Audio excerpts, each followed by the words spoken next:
Hey guys, welcome back to the channel.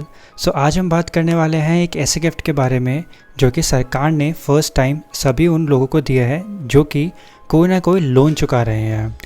तो जैसे हमें पता है कि कुछ समय पहले कोरोना वायरस के आने की वजह से लोन पेमेंट्स में काफ़ी प्रॉब्लम हो रही थी, जिस वजह से सरकार ने एक मोरेटोरियम पीरियड लेके आया था जिसमें ये बोला गया था कि आप अपना ईएमआई का ऑप्शन है आपके पास कि आप ना भी पे करो तो चलेगा।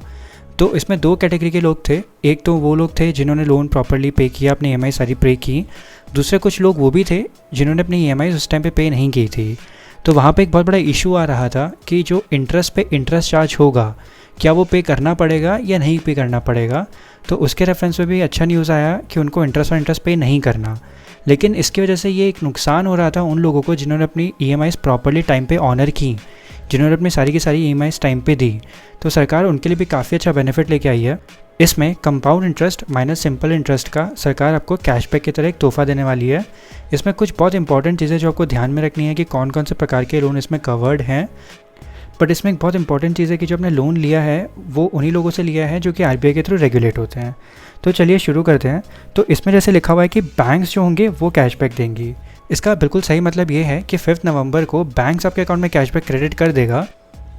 उसके बाद बैंक को क्लेम करना पड़ेगा फ्रॉम गवर्नमेंट, और ये मिनिस्ट्री ऑफ फाइनेंस की तरफ से आया है। तो बेसिकली सरकार, इसका जो भुगतान होगा वो सरकार यहाँ पे भुगतान करने वाली है। और ये उन लोगों के लिए है जिन्होंने कोई मोरेटोरियम का ऑप्शन नहीं ऑप्ट किया था, जिसकी वजह से उनको ये स्कीम में फ़ायदा मिलेगा। एक यहाँ पे बहुत इंपॉर्टेंट चीज़ है कि ये सेंट्रल गवर्नमेंट ने किया है और ये एक एक्स ग्रेशिया पेमेंट है। एक्स ग्रेशिया पेमेंट का सिंपल सा मतलब होता है कि सरकार के ऊपर कोई लायबिलिटी नहीं है, कॉन्ट्रैक्चुअल ऑब्लिगेशन नहीं है, सरकार ये अपने मन से कर रही है। और इसमें मिलेगा क्या आपको, कंपाउंड एंड सिंपल इंटरेस्ट का जो डिफरेंस रहेगा फॉर 6 मंथ्स, विच इज़ जो आपका मार्च टू अगस्त वाला पीरियड था, उस 6 मंथ्स का कैशबैक मिलेगा। सो लॉकडाउन की घोषणा के बाद 27 मार्च को बेसिकली रिजर्व बैंक ने सिचुएशन को देखते हुए बैंकों को कहा था कि 3 महीने के लिए ईएमआई से लोन पेयर्स को राहत दे दे, चाहे वो लोन के लिए हो या फिर क्रेडिट कार्ड के पेमेंट्स के लिए। पहले इसे 1 मार्च से 31 मई तक लागू किया गया था, बाद में इसे 31 अगस्त तक बढ़ा दिया गया था। मोरेटोरियम के दौरान सभी लोन पेयर्स को ईएमआई टाल दी जाए ऐसी छूट दी गई थी। तो इनके पास ऑप्शन था कि या तो अपनी ईएमआई पे कर सकते हो या फिर आप अपनी ईएमआई चाहे ना पे करें। और सुप्रीम कोर्ट का ऑर्डर भी आ गया कि आपको इंटरेस्ट पे इंटरेस्ट नहीं देना पड़ेगा। तो ये जो ऑर्डर आया है ये थ्रू मिनिस्ट्री ऑफ फाइनेंस आया है। उन्होंने जो गाइडलाइंस इशू की हैं कि जो 6 मंथ्स का पीरियड था उसका कैशबैक आपको मिल जाएगा। इंपॉर्टेंट चीज़ यहाँ पे ये है कि इसमें इंडिविजुअल बॉरर्स होने चाहिए या फिर स्मॉल बिजनेस होने चाहिए। स्मॉल बिजनेस का मतलब यहाँ पे क्या है कि आपका जो आउटस्टैंडिंग लोन है वो 2 करोड़ से ऊपर नहीं होना चाहिए। अगर 2 करोड़ से ऊपर है एज ऑन 29 फरवरी तो आप इस स्कीम के लिए एलिजिबल नहीं होंगे। और ये सरकार ने अप्रूव किया है। एंड पीरियड जैसे मैंने आपको बताया 1 मार्च टू 31 अगस्त का पीरियड यहाँ पे कवर होता है। अब इंटरेस्ट वेवर जो स्कीम है ये अप्लाई किन किन को लोगों को करता है, तो यहाँ पे सरकार ने एक लिस्ट दिया है जिसमें ये 8 प्रकार के लोन्स हैं। तो जो इंपॉर्टेंट है, हाउसिंग लोन जनरली काफ़ी लोगों के ऊपर होता है तो ये बहुत मासेस को इम्पैक्ट करेगा। दूसरा क्रेडिट कार्ड ड्यूज़। क्रेडिट कार्ड ड्यूज़ बहुत इंटरेस्टिंग है यहाँ पे कि आपको जो इंटरेस्ट है उसकी जगह पे आपको ईएमआईज़ पे जो इंटरेस्ट होता है वो पे करना पड़ता। तो ये बहुत ज़्यादा सब्सटैंशियल डाउनफॉल आएगा जिनके भी क्रेडिट कार्ड के ऊपर जो भी इंटरेस्ट पे कर रहे थे वहाँ पे बहुत बड़ा रिलैक्सेशन मिलेगा उनको। And then auto loans also बहुत ही ज़्यादा कॉमन होता है। एंड बाकी पर्सनली कंजम्पशन लोन्स भी यहाँ पे कवर्ड है। तो ये पूरा लिस्ट है कि इन 8 कैटेगरीज़ के जो लोन्स हैं वहाँ पे डिडक्शन, वहाँ पे इंटरेस्ट वेवर दिया जाएगा। एक और इम्पॉर्टेंट चीज़ यहाँ पे ये है कि जो लेंडिंग इंस्टीट्यूशन हैं, मतलब जो लोन देने वाली कंपनीज़ हैं, वो बेसिकली आरबीआई के थ्रू जो गवर्नड होती हैं वो कंपनीज़ होनी चाहिए। तो यहाँ पे आपके बैंक्स आ गए, यहाँ पे आपके एनबीएफसीज भी आ जाएंगे, पब्लिक सेक्टर बैंक्स आ गए। तो ये जो लिस्ट है ये उन सभी को कवर करता है जो कि आरबीआई के थ्रू रेगुलेटेड होते हैं।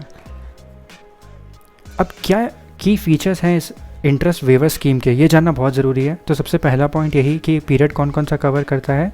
तो ये पीरियड आपका 1 मार्च से लेके 31 अगस्त 2020 का पूरा पीरियड कवर करता है। अब इसमें रेट ऑफ इंटरेस्ट क्या होगा, तो कुछ ऐसे लोन्स होते हैं जिसमें आपका rate of interest already contract में स्पेसिफाइड होता है।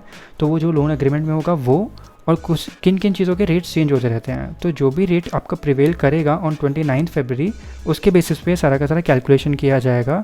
In case of credit card यहाँ पे आपका वेटेड एवरेज लेंडिंग रेट को यूज़ किया जाएगा।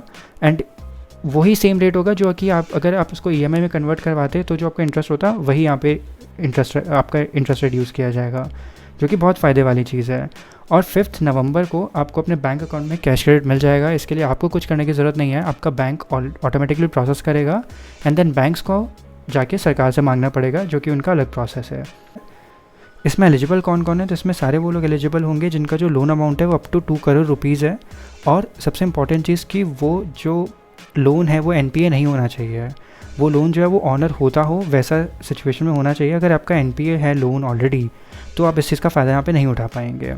तो बेसिकली इस उन सभी लोगों को कवर कर लेता है जिन्होंने भी अपनी लाइफ में कोई लोन लिया हुआ है और वो इस टाइम पे ऑनर नहीं कर पा रहे थे, या फिर ऑनर भी किया तो भी आपको कुछ बेनिफिट ज़रूर मिल जाएगा।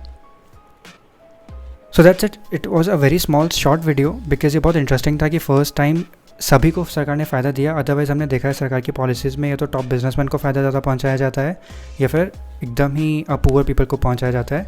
मिडिल क्लास जनरली हर बार पिसता है। तो यहाँ पे कुछ एटलीस्ट फ़ायदा हुआ है जिसकी वजह से सरकार पे एक बर्डन पड़ा है, that will be around 6500 crore rupees. तो ये काफ़ी बड़ा बर्डन है सरकार के ऊपर।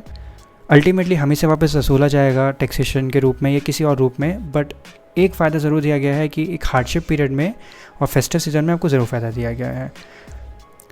आई होप आपको वीडियो पसंद आया होगा। वीडियो पसंद आया तो प्लीज़ लाइक बटन ज़रूर दबाइएगा। Thank you so much for watching.